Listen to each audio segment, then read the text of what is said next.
Good evening, you're watching Estuary TV News. Coming up, it's 500 years since Louth's iconic spire was completed and celebrations are being planned. And as the Humber UTC gears up for its opening, we meet some of its young ambassadors. And my guest in the studio is the Reverend Nick Brown, rector of St James's Church in Louth, who is here to talk about the spire celebrations.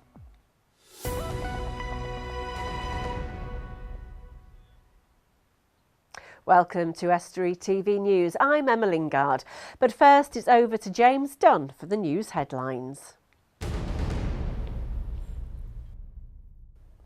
Thousands of people across the region are putting themselves at risk by missing out on bowel cancer screening appointments. Hull and East Yorkshire hospitals invite 4,000 people a year from East Yorkshire and Northern Lincolnshire to be screened, but fewer than 50% of over 60s take up the offer. It's the fourth most common cancer with 41,000 diagnoses every year, and it's more common in men over 60. But April is Bowel Cancer Awareness Month, and Sally Wood, screening practitioner, is encouraging people to get checked because 9 out of 10 cases are treatable if caught early enough. Protesters and oil workers are shipping out from an exploration well in Immingham. There was a heavy police escort as Europa transported equipment away from the site near Stallingbury yesterday after failing to find oil. Also leaving are protesters who camped out by the site in objection to the controversial extraction process known as fracking, but the company deny plans to frack. 2 men were arrested at the site on Monday for obstructing the highway and a public order offence. Protesters were served notice to leave last week, which has now expired, but they are still taking down the campsite and claim they plan to leave the site cleaner than they found it. Police have chastised irresponsible drivers for ignoring safety instructions, which led to hold-ups for thousands of motorists crossing the Humber and Ouse bridges. They were close to high-sided vehicles due to strong winds yesterday, but some drivers ignored warnings and vehicles toppled, blocking the bridges for hours and causing severe congestion. The drivers are being investigated for driving without due care and attention. A group in Immingham wants young people to come to them with project proposals that need funding. One Voice put on popular dance and music festivals to young people and want others to come to them with ideas so they can help funding for vital projects. I think it's critical for young people to be involved in projects and especially bringing new things into the area. They're the future of the town. You know, in 10, 15 years' time, they're going to be doing the kind of things that we're doing as community forums, and I think it's valuable that they take an active step in making what they want to happen in the local area happen. And yeah, I just really think that parents should be supporting their young people, their children, to be able to get involved in stuff and take that step that they need to make their dreams come true. Now, a familiar sight in Louth has reached a milestone birthday. The spire on St James's Church in the market town, which is the tallest parish church spire in England, is 500 years old this September, and it's been through a lot of history to get there, as Dave Nunn went to find out. It's a majestic sight towering over the Lincolnshire Wolds for 500 years.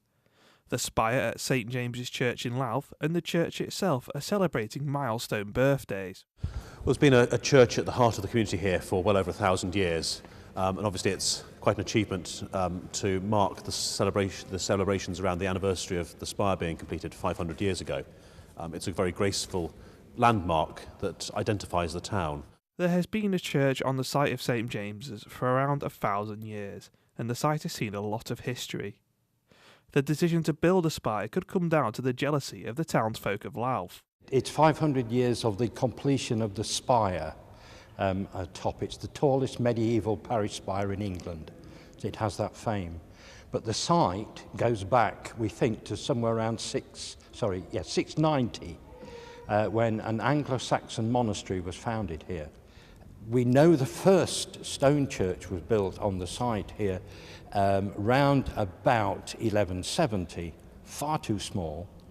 And then they rebuilt it in 1247. Louth Park Abbey, the monks, Cistercian monks, founded their abbey in 1139. And by the middle of the 1200s, they built a magnificent place. And what we think is that the Mercers and the people of Louth weren't too happy with their small church, so they embarked on the building of the church that you're standing in now. It was completed round about 1441 when it was rededicated to St James the Greater. The spire cost £306 to build, an amount which would be much more now due to various factors, and once it was finished there were celebrations, something which will be replicated 500 years later. And the church tower, the spire, was completed on the 13th of September in 1515. And there was wonderful celebrations. There was a party in the nave here. They had beer and bread and you name it. They had a magnificent time. And I think actually on the Sunday, the 13th of September this year, we're going to have a wonderful time in the church as well. Now, we saw just there the plans to celebrate the 500th anniversary of the completion of Louth Spire. And I'm joined by the rector of St James Church in Louth, the Reverend Nick Brown. Welcome to the studio. Now, you've got lots of events planned, and I believe some of those started last weekend, didn't they? What types of things are you planning? Through the course of the year, we're hoping to reflect the life of the church and the community that gathers around St James. So it's obviously a place of prayer and worship, but it's also a place where so many people through the course of a year come for so many different reasons. So we're hoping that different bits of the community can come together and help celebrate the 500th anniversary of the completion of the spire by showing how the building is at the heart of the community for so many people. Okay. Now, some of the events that you've got here range from, I think you started with a chess competition, didn't you? Yes. Did they use the church then? We've got some rooms and halls adjacent to the church. So there are quite a few groups who meet there. There's the chess group. They organised a chess competition that started our events last weekend. Right. The Photographic Society, who used those facilities as well, they're putting on a photographic exhibition during April, together with a competition focused on the spire. Okay.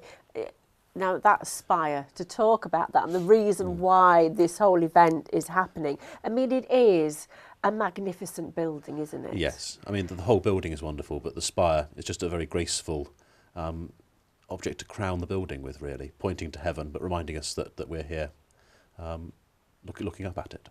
And I know, you know, when wherever you are, pretty much, it's sort of like in that vicinity of the town, you know, that spire, like you say. Yeah, I mean, quite often I'm walking home, you. perhaps I'm dropping my son off at school, and you just see the spire across the town, and it's beautiful. And as well, coming home, drive over Welton Top and perhaps see that, and it's just a sign that you're coming home. And I know I spent some time in Louth last year for a new season, episode rather of my Rambles programme. Obviously we start in Louth and we follow the canal and we talk about the spire, but the panoramic view that is obviously in the museum as well, where the chap actually climbed to the top of the spire to do that. Yes. Yeah, I mean, after in the 19th century when the tower was struck by lightning and needed repairs, and Brown went up onto the scaffolding to take that really unique picture of the town as it is. So we're hoping that later in the year we'll be able to have a more modern version of that available in the church. So that's one of the projects that's taking place during the year.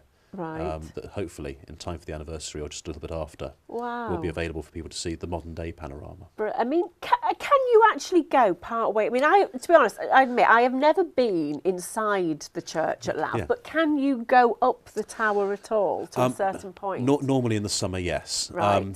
So normally from Easter till November, the church is open every day of the week. It's for worship on Sundays, but for visitors the rest of the time. There's a coffee shop and guides who are there to help people understand the meaning of the building. And normally you can also go to the top of the tower.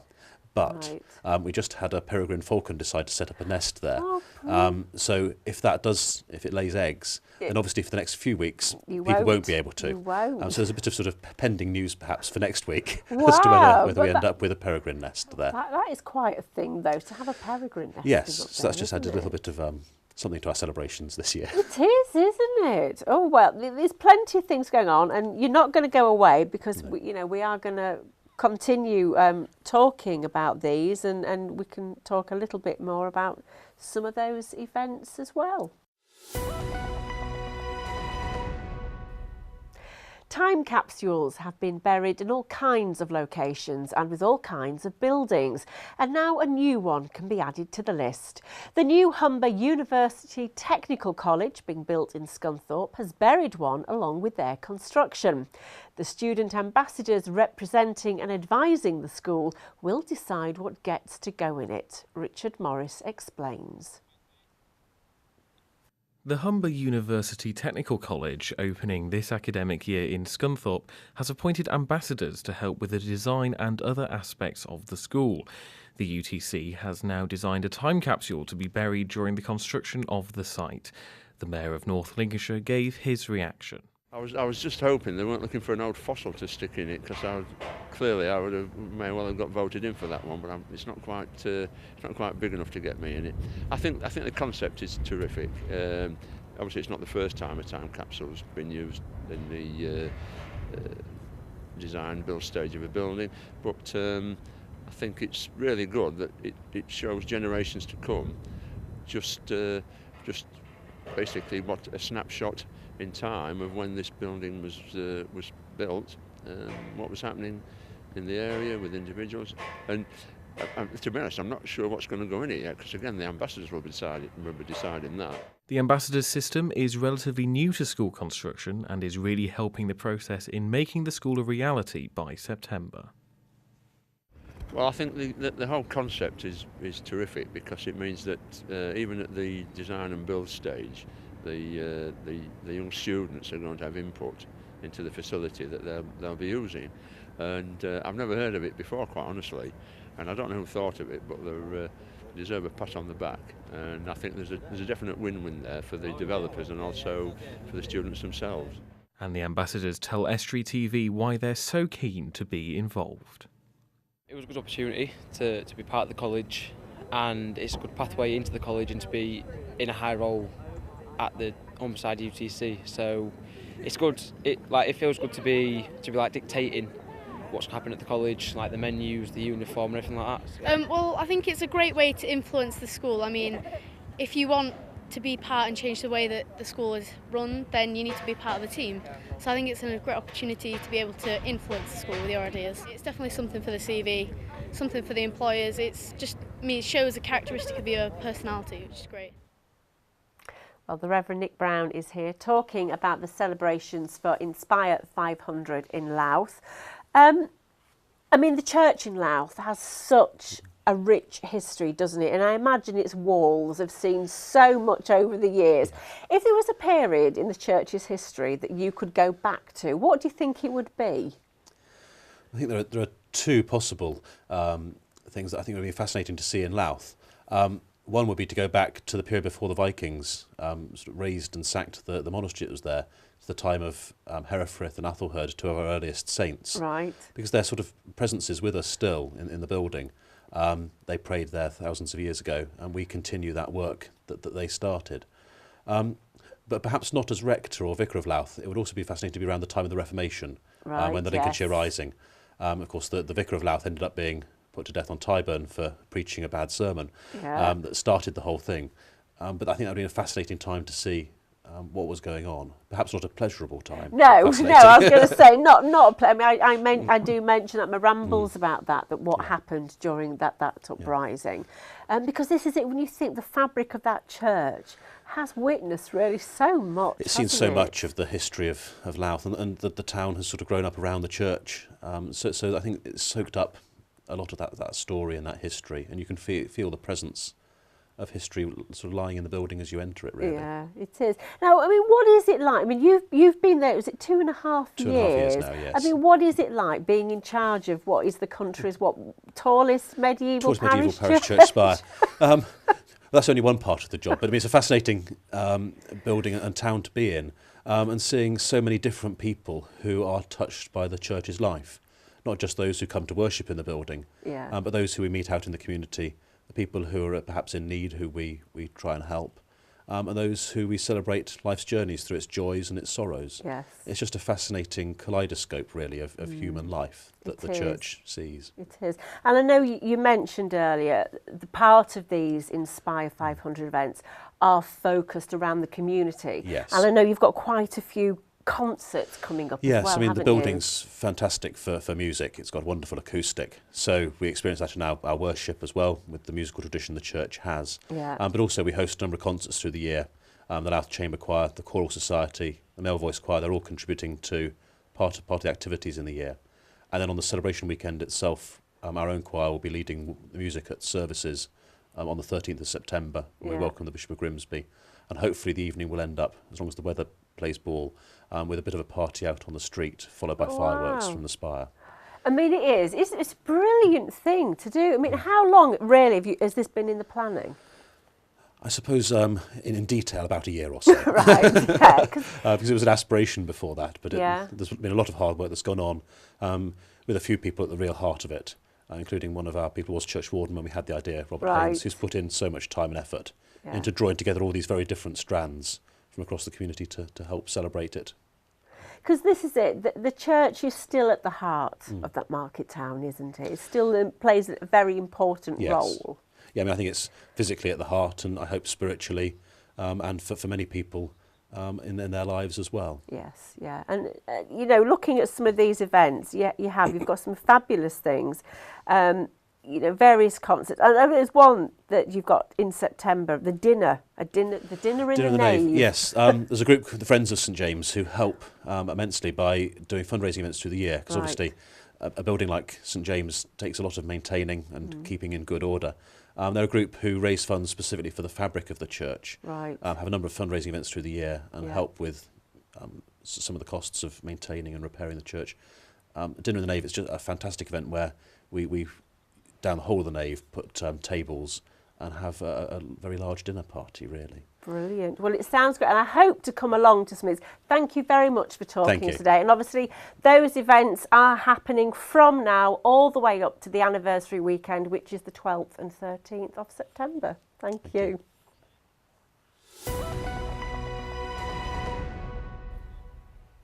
And now it's time for What You Say. Can you guess the meaning this week? Oh, sit right.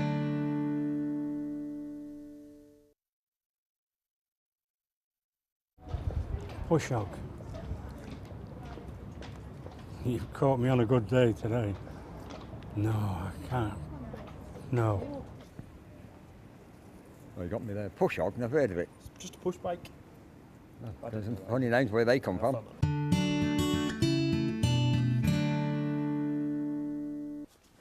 Now, with local and general elections coming up, there's plenty of political news, and joining me to talk about politics is James Dunn. James, it's an exciting time, isn't it, or not? It is, as well. The funny thing about it is, actually, because we see politics all over the news at the moment, it's absolutely dominated with MPs, the Prime Minister, the shadow leader of the Labour Party, Edmund Advan. You're jumping the gun you here. Have to excuse me here, yeah. Yeah, that remains to be seen, but they're talking about politics constantly. But the funny thing actually is what it means for local government, because let's not forget there are local council elections coming up, is we're actually in a period called purdah at the moment. Purdah rhymes with murder because that's what it is for journalists. What it essentially means... What you can and cannot do. Yeah, because in the chamber there is still things going on. Not a lot, I might add. I mean, today in Hull there's planning committees. We've got an East Riding cabinet meeting next Tuesday. But there's not a great deal going on, and probably one of the reasons for this is that purdah means that local government employees, so that's people in the paid service, aren't really allowed to talk about what it is they're doing. Because there's a concern that if they do, then it may influence voters in this crucial election time. So from the 31st of March, which is when Parliament was dissolved, that's when purdah began. And from that point onwards, they're not allowed to put out active press releases, really, that might influence voters. And local government employers will interpret this very widely. So even you get people like job centres, for example, who won't talk about their initiatives because they're funded partially by the government and they don't want voters to think that, you know, what they're doing at the moment reflects what the coalition government have been doing in the run-up to May Oh, who would be a journalist during election period? Well, I know it's not easy because we get radio silence from these people and you know, we feed off them and like to try and interpret what they're saying and give it to the viewers in a balanced manner. This is it. But at the moment, I mean, for us, people are hitting the streets now, all the candidates, aren't they, doing all their big And what's interesting is, I mean, we're hearing a lot about the general election from national news, but, you know, let's not forget that we do have local elections coming up as well. So not only are, you know, the local MPs and prospective MPs really hitting the ground running, we've also got local councillors who are actually often find it quite difficult, actually, because every, you know, 5 years the news is dominated by these general elections. I was going to say, it does overshadow, doesn't it, local elections? Well, unfortunately, that's all we've got time for, James. I know, you're going to run now. I've got to draw this out while you go off and do the sport. I will do. Thank you very much for talking to us. Anyway, all that talk about elections, it is over now to James, who's now going to talk to you about local sport.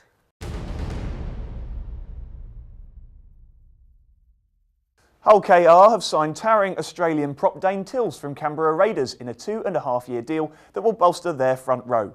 He'll be a like-for-like replacement for Wick Wayman, who he played with in Canberra but was forced to retire from the Robins earlier this season due to a knee injury.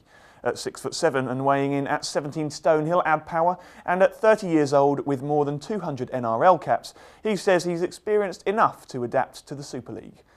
Skipper Terry Campese has also signed a new long-term deal that could keep him at the club until the end of 2018. The Australian, who initially arrived this year on a 12-month contract, says the club is going places and he's glad to be part of it. The new deals will be a boost for KR as they look forward to the derby with Hull FC tomorrow night, but if you haven't already got tickets already, I'm afraid you'll be disappointed. The fixture's already sold out. Grimsby Town supporters will outnumber the home fans in their match against Alfreton on Monday. They've had their allocation upped and have now sold 2,500 tickets. The ground only holds 3,600 spectators, meaning the allocation for home fans is at less than half the away numbers. And finally, Hull Stingrays Canadian forward Jordan Knox will miss the Elite League playoffs finals this weekend to be best man at his brother's wedding. The 28-year-old flies home on Wednesday morning, so won't be available for selection against the Sheffield Steelers. But he says he'll still have one eye on the score while his brother ties the knot. I'm afraid that's all for the sport. I'll see you next time. Bye for now. Well, that's it from me. Tomorrow, Hugh is back. If you've got a story, go to our Facebook or Twitter pages. Details on the screen. Email news@estuary.tv or phone Grimsby 315 553. Until tomorrow, good evening.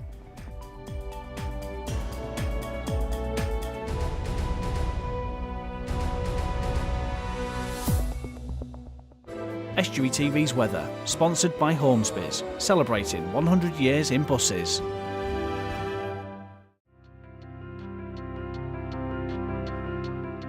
Hello and welcome to Estuary TV's weather. Perhaps the odd shower Thursday, but mostly dry after a cold start. Some sunny spells in the morning, but cloud increasing through the afternoon, and a maximum temperature of 9 degrees Celsius. Friday will see some cloud with occasional rain, and there is a small chance of some snow.